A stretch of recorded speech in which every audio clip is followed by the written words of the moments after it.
Assalamualaikum warahmatullahi wabarakatuh. Alhamdulillahirrabbilalamin. Wabihi nasta'in ala umuri dunya waddin. Wassalatu wassalamu ala asyrafil anbiya'i wal mursalin. Wa ala alihi wa sahbihi ajma'in. Amma ba'd. Perkenalkan, saya Misha Alia Putri. Saya merupakan salah satu anggota dari kelompok 9. Nah, di sini saya akan menjelaskan tentang materi kelompok kami yang berjudul Problematika Penerjemahan Arab Indonesia. Nah, teman-teman sekalian, seperti yang kita tahu, dalam penerjemahan juga pasti ada problematiknya, ada permasalahannya, seperti interferensi, tanda baca, masalah teoritis, dan lainnya.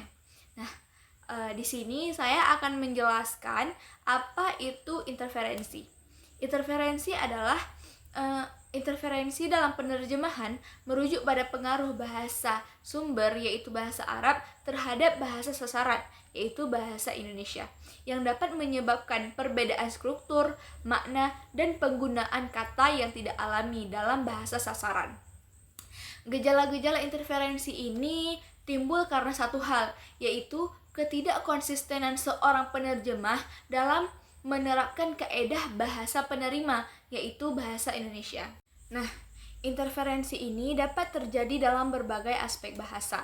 Antara lain, yang pertama ada interferensi leksikal atau kosakata. Dalam bahasa Arab kita menyebutnya at-tadakhulul ma'jami, yaitu terjemahan langsung dari bahasa Arab tanpa memperhatikan makna yang sesuai dalam bahasa Indonesia. Yang kedua ada interferensi sintaksis atau tata bahasa.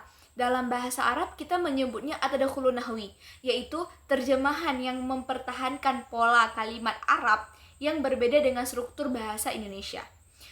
Yang ketiga ada interferensi morfologis atau kata bentuk dan derivasi. Dalam bahasa Arab kita menyebutnya at-tadakhulus sarfi, yaitu penggunaan bentuk kata Arab yang tidak sesuai dalam bahasa Indonesia. Yang keempat ada interferensi semantik atau makna dan konteks. Dalam bahasa Arab kita menyebutnya at-tadakhulud dalali. Nah, yaitu perubahan atau kesalahan dalam makna akibat terjemahan yang terlalu harfiah. Dan yang terakhir, yang kelima, ada interferensi budaya. Dalam bahasa Arab kita menyebutnya at-tadakhulus saqafi, yaitu penggunaan istilah budaya Arab yang kurang familiar dalam bahasa Indonesia tanpa penjelasan tambahan. Interferensi ini merupakan tantangan atau permasalahan yang paling utama dalam penerjemahan Arab Indonesia. Tetapi dengan pemahaman teori dan praktik yang baik, seorang penerjemah pasti dapat menghasilkan terjemahan yang lebih akurat dan alami. Baik, sekian dari saya. Pembahasan selanjutnya akan dijelaskan oleh rekan saya. Assalamualaikum warahmatullahi wabarakatuh. Saya Kansa Karimah yang akan melanjutkan pembahasan kedua, yakni masalah teoritis. Problematika penerjemah Arab Indonesia dalam aspek teoritis terbagi menjadi beberapa bagian, yaitu pertama, perbedaan struktur gramatikal. Bahasa Arab memiliki struktur gramatikal yang lebih kompleks dibandingkan bahasa Indonesia. Beberapa tantangan utamanya, yang pertama ada i'rab, yakni perubahan akhir kata berdasarkan fungsi dalam kalimat, yang jelas tidak ada dalam bahasa Indonesia. Yang kedua, ketiadaan kata bantu. Ketiadaan kata bantu adalah dalam bahasa Arab, yang seringkali membuat penerjemah harus menyesuaikan struktur kalimat agar sesuai dengan tata bahasa Indonesia. Terus yang ketiga, ada perbedaan dalam penggunaan kata kerja dalam kata benda. Misalnya, bahasa Arab lebih sering menggunakan kata benda untuk menyatakan suatu kondisi atau tindakan dibanding bahasa Indonesia yang lebih sering menggunakan kata kerja. Terus teoritis yang kedua adalah kesulitan dalam penerjemahan makna kontekstual. Banyak kata dalam bahasa Arab memiliki makna yang berbeda tergantung pada konteksnya. Contohnya sholat, as-sholat, yang berarti doa, dalam pengertian umum yang berarti doa, tetapi dalam konteks ibadah memiliki makna khusus sebagai ritual keagamaan. Terus yang ada pun contohnya jihad, sering diartikan sebagai perang, padahal dalam konteks luas juga berarti perjuangan. Adapun masalah teoritis yang ketiga, yakni ketidaksesuaian istilah dalam ilmu keislaman. Istilah-istilah dalam kajian seringkali tidak memiliki padanan yang tepat dalam bahasa Indonesia. Contohnya, takwa sering diterjemahkan sebagai takut kepada Allah, padahal maknanya lebih luas, cangkup kesadaran spiritual dan ketaatan kepada Allah. Adapun masalah teoritis yang keempat, yakni ambiguitas dalam penerjemahan. Bahasa Arab memiliki banyak kata yang bersifat homonim atau memiliki banyak makna. Contoh, ain bisa berarti mata, mata air, emas, atau pengintai. Adapun masalah teoritis yang kelima, yakni penerjemahan lafziah atau literal versus maknawiyah atau konseptual. Mempertahankan struktur asli bahasa Arab tetap seringkali menghasilkan kalimat yang sulit dipahami. Penerjemahan maknawiyah mencoba menyampaikan makna dalam konteks bahasa Indonesia yang lebih alami, tetapi berisiko menghilangkan aspek tertentu dari teks aslinya. Misalnya, dalam penerjemahan Al-Quran, beberapa kata seperti waliyun bisa diterjemahkan sebagai pelindung, pemimpin, atau sekedar teman dekat, tergantung pada tafsir yang digunakan. Adapun masalah teoritis yang keenam, yakni kesulitan dalam menerjemahkan idiom atau majas. Bahasa Arab kaya akan ungkapan idiomatik dan gaya bahasa yang sulit dialih bahasakan secara langsung. Adapun masalah teoritis yang ketujuh, yakni perbedaan sistem morfologi dan sintaksis.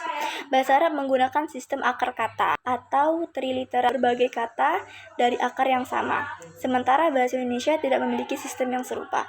Kata kerja dalam bahasa Arab bisa berubah berdasarkan jenis kelamin, jumlah, dan aspek waktu, yang tidak selalu bisa ditransfer secara langsung ke dalam bahasa Indonesia. Adapun masalah teoritis yang ke-8, yakni perbedaan sistem fonetik dan transliterasi. Huruf bahasa Arab seperti ain dan qaf tidak memiliki padanan dalam bahasa Indonesia, sehingga transliterasi menjadi tidak seragam. Adapun masalah teoritis yang ke-9, yakni pengaruh tafsir dan mazhab dalam penerjemahan. Dalam penerjemahan teks agama, perbedaan tafsir dari berbagai mazhab bisa mempengaruhi pilihan kata dalam bahasa Indonesia. Contohnya, penerjemahan kata istawa dalam ayat yang berbicara tentang sifat Allah. Mazhab yang berbeda memiliki interpretasi yang berbeda mengenai makna kata ini, seperti bersemayam atau menguasai. Dan yang terakhir, yakni masalah teoritis kehilangan nuansa retoris dan balaghah. Bahasa Arab memiliki keindahan retorika yang sulit dipertahankan dalam terjemahan. Misalnya, tajenis atau pronomasia, penggunaan kata yakni penggunaan kata-kata yang mirip dalam bentuk tetapi berbeda makna. Seperti tajri min tahtihal anhar, yang artinya mengalir di bawahnya sungai-sungai. Contohnya lagi, isti'arah atau metafora seringkali terjemahkan secara literal sehingga kehilangan nuansa puitisnya. Pembahasan yang ketiga yaitu kosakata kebudayaan dan metafora. Problematika penerjemahan Arab Indonesia dalam kosakata kebudayaan dan metafora. Yang pertama, ada problematika penerjemahan kosakata. Dalam bahasa Arab memiliki banyak kosakata yang terkait dengan budaya Arab dan Islam, yang terkadang tidak memiliki padanan yang tepat dalam bahasa Indonesia. Tantangan utama dalam penerjemahan kosakata budaya meliputi yang pertama, kosakata keagamaan dan ritual. Banyak istilah Islam berasal dari bahasa Arab yang sulit diterjemahkan secara sempurna ke dalam bahasa Arab. Contohnya, wudhu sering diterjemahkan sebagai bersuci, penuhnya mencerminkan aspek ritual. Adapun contoh yang kedua yaitu ihram, sering diterjemahkan sebagai pakaian ihram, tetapi maknanya lebih luas karena juga mencangkup niat dan kondisi spiritual tertentu. Adapun tantangan kedua yaitu kosakata sosial dan kekerabatan. Sistem sosial di dunia Arab memiliki istilah padanan dalam bahasa Indonesia. Contohnya, syekh bisa berarti pemimpin, ulama, atau orang tua yang dihormati, tergantung konteksnya. Contoh kedua yaitu akhun, bisa berarti saudara kandung atau sahabat dekat. Contoh yang ketiga yaitu ummah, sering diterjemahkan sebagai umat, tetapi dalam konteks Arab bisa berarti komunitas, global, atau sesuatu yang lebih luas. Tantangan yang ketiga yaitu kosakata dan minuman. Makanan khas Arab seringkali sudah diterjemahkan ke dalam bahasa Indonesia karena tidak memiliki padanan langsung. Contohnya khubzun sering diterjemahkan sebagai roti, tetapi bentuk dan teksturnya berbeda dari roti Indonesia. Adapun yaitu laban, yang artinya susu, sering diterjemahkan sebagai susu fermentasi. Padahal dalam budaya Arab, ini adalah minuman khas yang lebih spesifik. Adapun poin kedua, yakni problematika penerjemahan metafora. Metafora dalam bahasa Arab seringkali yang berarti pada budaya, sejarah, dan agama. Sehingga kita sulit menerjemahkannya secara langsung ke dalam bahasa Indonesia. Yang pertama, metafora yang berasal dari alam. Banyak metafora Arab menggunakan unsur alam yang mungkin tidak relevan dalam budaya Indonesia. Contohnya, fulan wajuhu kal qamar. Wajahnya yang artinya fulan wajahnya seperti bulan. Dalam budaya Arab, ini berarti sangat cantik atau tampan. Tetapi dalam budaya Indonesia, perbandingan dengan bulan bisa diartikan berbeda. Misalkan pucat atau bopeng. Yang kedua itu metafora yang berbasis keagamaan. Metafora dalam Al-Quran dan hadis seringkali memiliki makna mendalam yang susah dialih bahasa. Contohnya, yadullahi fawqa aydihim, tangan Allah di atas tangan mereka. Jika diterjemahkan secara literal, bisa menimbulkan kehaman teologis, sehingga memerlukan tafsir tambahan. Adapun metafora yang ketiga yakni metafora yang berbasis tradisi dan sosial. Beberapa metafora Arab berasal dari pengalaman sosial masyarakat Arab yang mungkin tidak dikenal dalam budaya Indonesia. Contohnya, fulan ya'kulu fis sahni. Fulan makan di piringku. Dalam budaya Arab, ini berarti seseorang mengambil potongan dari orang lain. Tapi dalam bahasa Indonesia, bisa diterjemahkan secara literal tanpa makna metaforisnya. Pembahasan selanjutnya akan dipresentasikan oleh teman saya. Kemudian kita akan membahas tentang transliterasi, yang mana transliterasi itu sendiri adalah proses pengalihan atau pengubahan suatu sistem tulisan aksara ke sistem tulisan lainnya. Yang mana transliterasi itu sendiri bertujuan untuk membuat teks dari satu sistem penulisan dapat dibaca dalam sistem penulisan lainnya, dengan catatan sebisa mungkin tetap mempertahankan pelafalan aslinya. Sederhananya dapat dikatakan bahwa transliterasi adalah mengubah tulisan dari satu bentuk ke bentuk lainnya tanpa mengubah pelafalan aslinya.